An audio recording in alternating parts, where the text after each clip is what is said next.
Mr. Gavaskar, you would say that it's an interesting dichotomy, isn't it? On the one hand, you have a captain who is in such fine form for quite a few years now, really, with the bat. And on the other hand, there's a team that is struggling. Would you blame only the Royal Challengers bowling or something else? Well, I think a captain is always as good as his team. And if he has a good team, then he will keep on winning. He doesn't have to do much because everybody in the team is a winner. But when you do not have a team which is good, maybe in batting or in bowling, then I think the captain has to step up. And what we have been seeing is that in this format, which is so unfriendly to the bowlers, that the bowlers have taken a bit of a pasting. And how you use the bowlers, which bowlers you use, which bowlers you include in your 11 makes a big difference. And having said that, you could pick the best bowlers, but they could also get smashed around.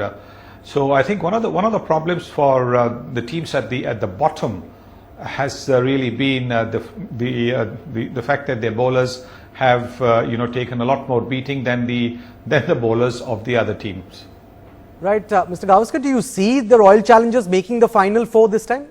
Well, they have to win all their matches. They have no other chara left, if I might use a bit of Hindi. They really need to win every match, and they need to win by handsome margins as well, not by just the one-run margin, because in case it comes down, and it could very well come down to the net run rate for the final place, the fourth place, and which is where I think big wins will make a big difference for qualification. But yes, I think they win all the other matches, they stand a good chance to qualify for the knockouts.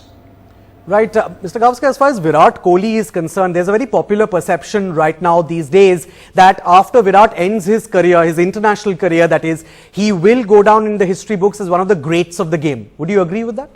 Totally agree. I think he will go down as one of the all-time greats in the history of the game because of his performances in all formats of the game, not just Test cricket, but the 50 overs game, the T20 game. I think he's been simply outstanding. And as an Indian, I just hope that his form continues, for the next 10, maybe 15 years, because that's only going to benefit India and whichever team that he plays for. Right. How would you describe, Mr. Gavaskar, Kohli's transition from, a rather vocal young player who burst upon the scene with this tremendous talent to now a rather mature captain? Well, experience and the fact that he's a quick learner.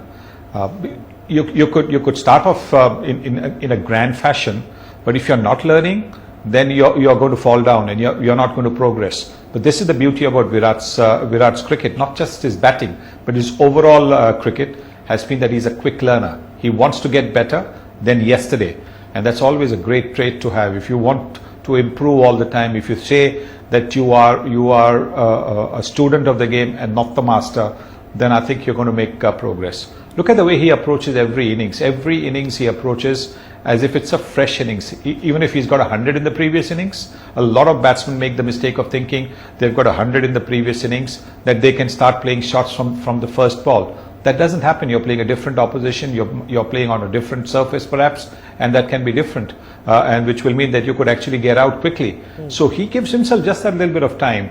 And what I love about his batting is the fact that he plays cricketing shots, classic cricketing shots, and yet scores at a breakneck speed, and his scoring rate is phenomenal. So I just love that about his batting. Right, one final question, Mr. Gavaskar, and this again has to do with Virat Kohli. Sourav Ganguly has recently said that Indian cricket administrators, when they look forward and shape the future of Indian cricket, they will have to realize that Virat Kohli has to be given the reins of the Indian ODI team very soon, because that is in the best interest of India in context of the 2019 ODI World Cup. Would you say that the more Virat does better as a player and of course as a captain, this perception, this opinion will grow even more? Oh, definitely. I think, the more he succeeds, not just as a batsman, but as a captain, there will be this demand to thrust more national responsibility on him. But we are in the year 2016. So my honest advice to all those who want to rush him into things is take your time. 2019 is still a fair distance away. Take your time and give him some space. Because, he's going to be the captain of the Indian team in all formats of the game sooner than later. But at the moment, just give him some space, let him grow into the captaincy, because in the captaincy also, he is very, very young. So let him grow into this captaincy and get comfortable with it.